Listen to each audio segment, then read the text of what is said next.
Okay, so I wanted to announce and make this video with the series that I've started recently. This series would be called as Simplify MD.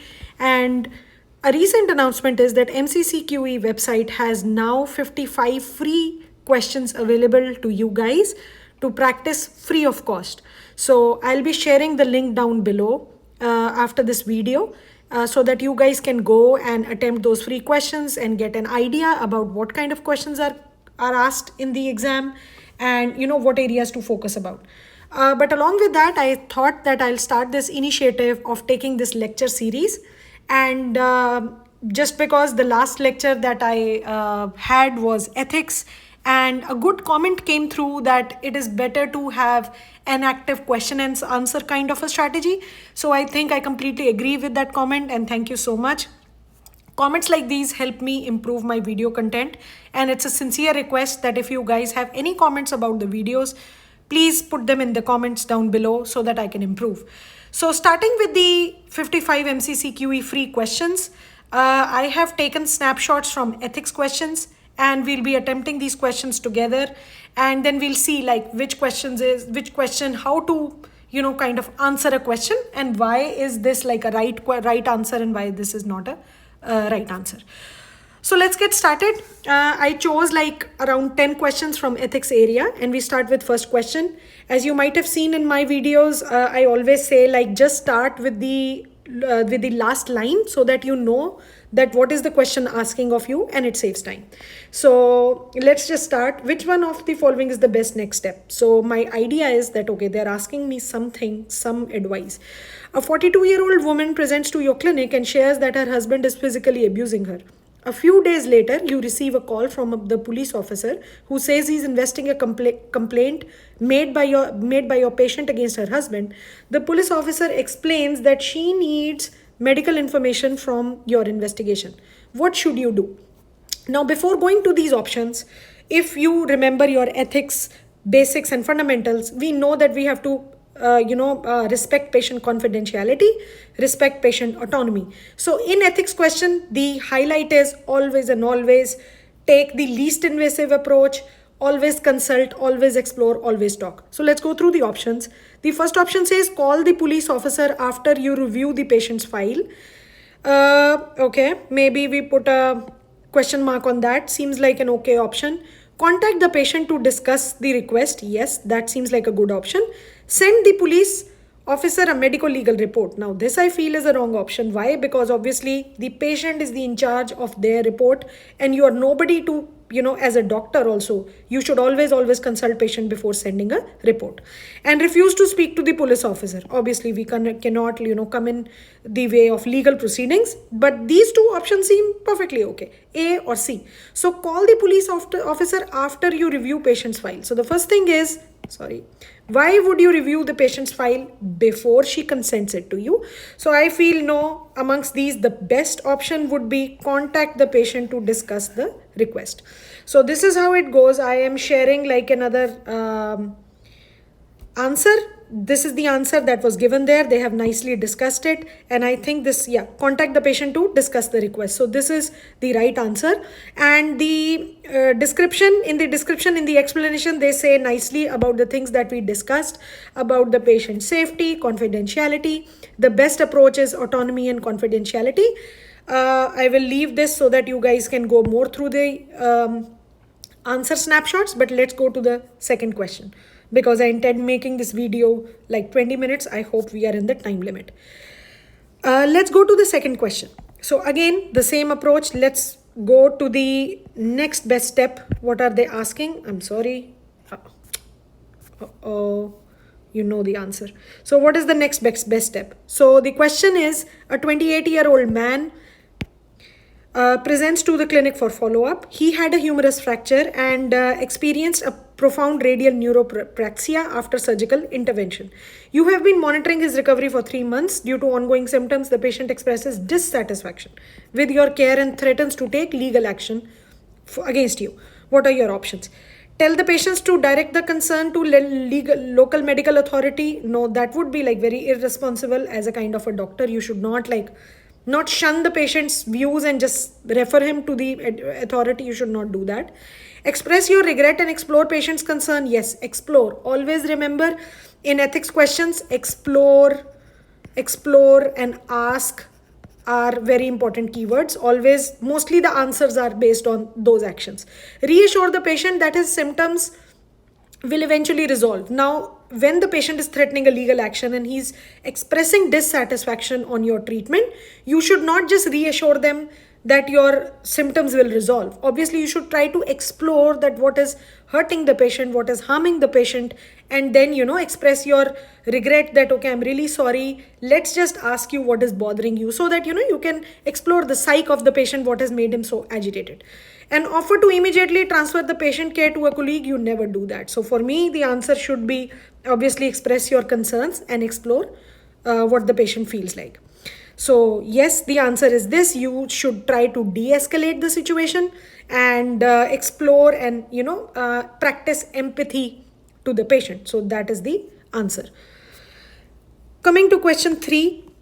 Now, that is prescribing morphine for this patient. I'm just reading the last line first because that is what I have had a video in how to attempt question banks, because your time is limited when you're attempting so many questions. So that is why you should read the last line, which tells you what the question is asking. Prescribing morphine for this patient is best described as which of the following.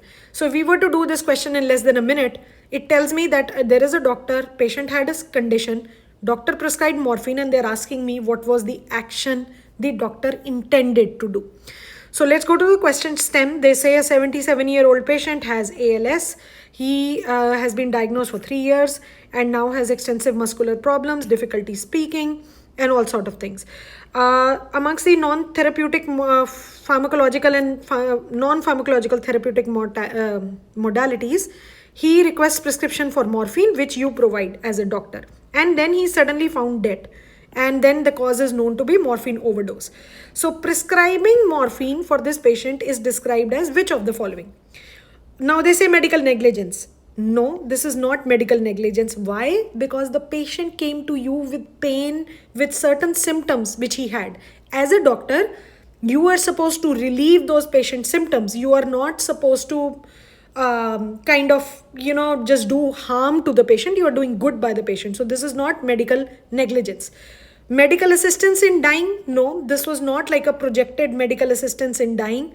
So obviously it doesn't qualify for a MAID criteria.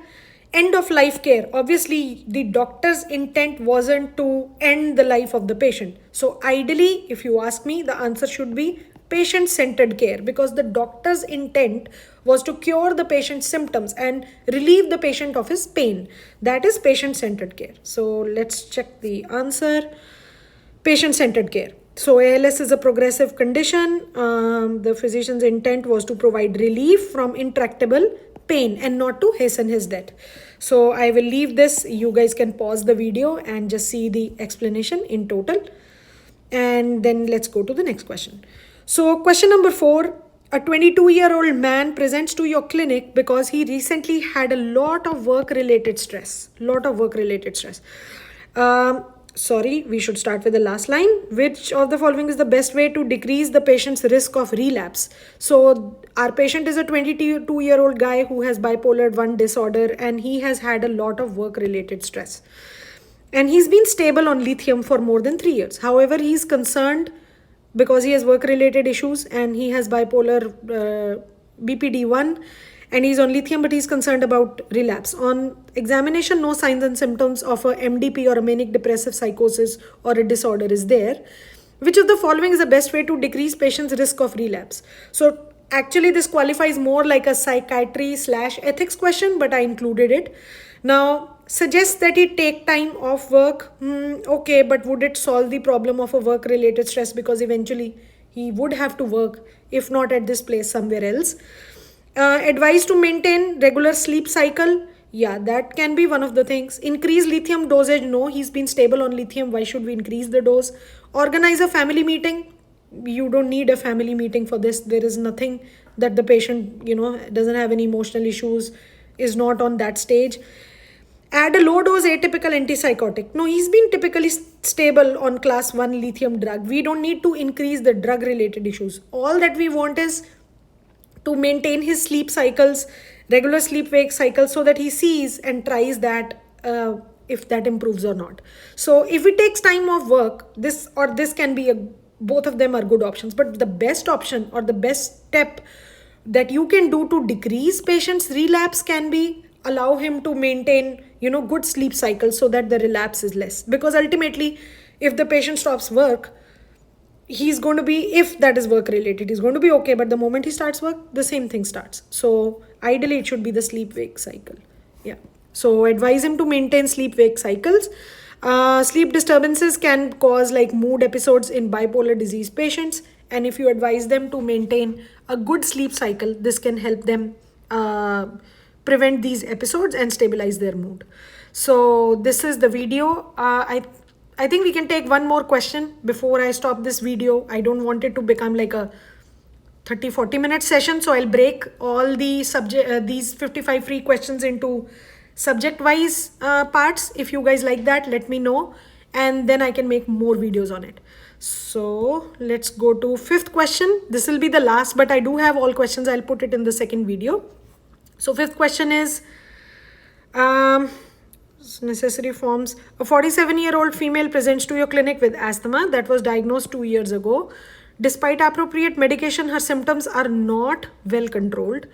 At her last visit, she mentioned that a nurse at her workplace suggested that her condition is work-related, maybe work-related. Today, she comes to you to complete necessary forms so that she can file for workers' compensation.